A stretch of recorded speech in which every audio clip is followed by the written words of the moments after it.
Alors j'ai réalisé en 2010 un documentaire sur le professeur Forisson qui s'appelle Un homme.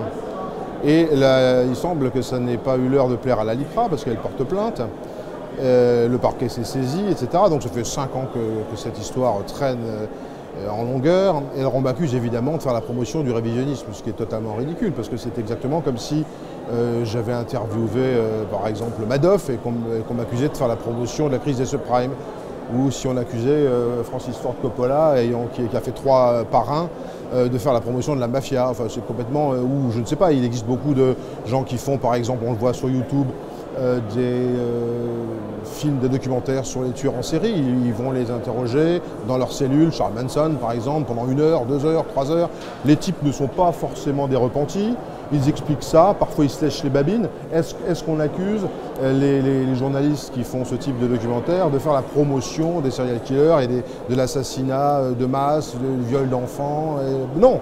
Donc moi c'est exactement la même chose. J'ai fait un documentaire dont je suis très fier, qui à mon avis fera date. Je ne demande pas à être décoré, mais enfin je pense que je pourrais être remercié. Et comme disait Fidel Castro à son procès, juste avant la révolution cubaine, l'histoire m'absoudra. Je pense que l'histoire me donnera raison. Je ne parle pas du fond là, je parle de la forme, c'est-à-dire du fait que j'ai, je crois, eu le courage, car c'est un premier film hein, sur Forisson, il n'y en a pas eu avant, j'ai eu le courage de me mettre en avant avec Forisson, de mettre mon nom aux côtés de celui de Forisson, ce que personne ne faisait jusqu'à présent. Ce n'était pas une habitude. En général, beaucoup de gens en parlaient en coulisses et avaient peur, par exemple, de se mettre en photo avec lui. Un certain nombre de gens, d'ailleurs, on parle beaucoup.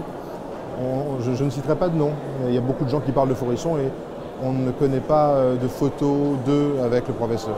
Bref, en tout cas, je suis accusé de faire la promotion du révisionnisme. Il est certain que si j'avais voulu faire la promotion du révisionnisme, je n'aurais pas appelé ce documentaire Un homme, mais un révisionniste, où les chambres à gaz n'existent pas, ou des mystifications des chambres à gaz, etc. Ce que fait Renoir. Voilà. Et je n'ai pas fait ça.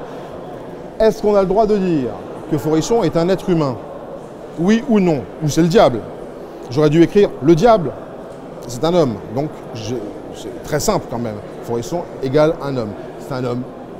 Pas forcément un homme comme un autre, parce qu'il a sa spécificité, son individualité, sa personnalité très forte, un foutu caractère, je tiens à le signaler, mais nous sommes devenus proches au fur et à mesure des années, et j'y étais allé, il ne faut jamais oublier ça, beaucoup de gens l'ont oublié, en tant que président du Cercle Zététique que j'avais fondé, qui était une association on va dire, de rationalistes, qui démystifiait les mensonges du paranormal et de ce que Spengler appelait la seconde religiosité ou l'âge parodique de René Guénon, et j'y étais allé pour le démystifier.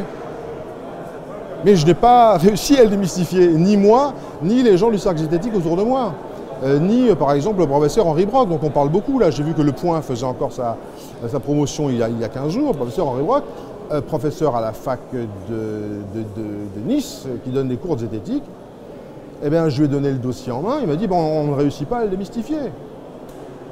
Qu'est-ce que vous voulez que j'en conclue, moi? Je le dis, clairement, on a démystifié Paco Rabanne, on a démystifié des escrocs comme Elisabeth Tessier, comme plein d'autres gens. Ben, avec Forisson, on est tombé sur un os. C'est tout. Et donc, évidemment, cet os étant persécuté, cet os n'ayant pas le droit à la parole, et puis ceux qui l'entourent ou qui ont ses idées non plus, eh bien, je me suis intéressé à son cas et je me suis dit, il faut quand même faire quelque chose. Il a 80 ans, c'est un personnage historique. Et je me suis inspiré de ce que fait l'INA, par exemple, l'Institut national de l'audiovisuel en France, qui est allé interroger dans les années 60-70 de grands personnages qui allaient bientôt disparaître, comme Paul Morand, comme Julius Evola, comme Ernst von Salomon, qui sont parfois considérés comme des salauds par certains, mais qui avaient le droit à la parole. On ne les coupait pas, on laissait tourner, parfois d'ailleurs avec des petits incidents de parcours. Il y a des petites, je ne sais pas, il y a un chat qui passe, il y a le téléphone qui sonne. C'est quelque chose d'assez naturel. Et je me suis inspiré de ça. Je me suis aussi inspiré de ceux de chez nous, de Sacha Guitry, parce que j'ai une grande admiration pour Guitry, et il s'était dit Sarah Bernard va bientôt disparaître, on ne la verra pas bouger, ou Rodin, on ne le verra pas en train de sculpter. Et moi j'ai voulu faire la même chose avec Forisson, parce que finalement personne n'était allé à sa rencontre, hein. Il existait une vague vidéo sur internet qu'il avait fait lui-même, qui était, je trouvais, assez mauvaise en 83. Et puis c'est tout, on ne l'entendait pas parler, on ne l'entendait pas raisonner, on ne savait pas comment il faisait une démonstration. Bon, j'ai voulu simplement montrer ça. Et puis il parle de sa vie, il parle de politique, il parle de son père, de sa mère, enfin voilà, c'est pas une démonstration sur les chambres à gaz. C'est évident, enfin il suffit de le regarder. Et alors l'autre chose que je suis en train de boucler en ce moment avec Julien Theil, qui fait un excellent travail. Moi, je suis nul en technique, hein, je ne suis absolument pas technicien. Lui, il est très très bon là-dedans.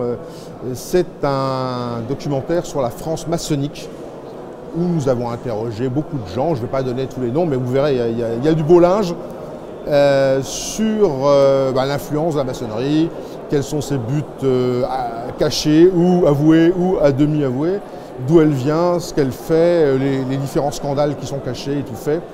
Et donc ce sera la première saison d'un projet global qui s'appelle Apocalypse France. Et ça sortira aussi en octobre 2015.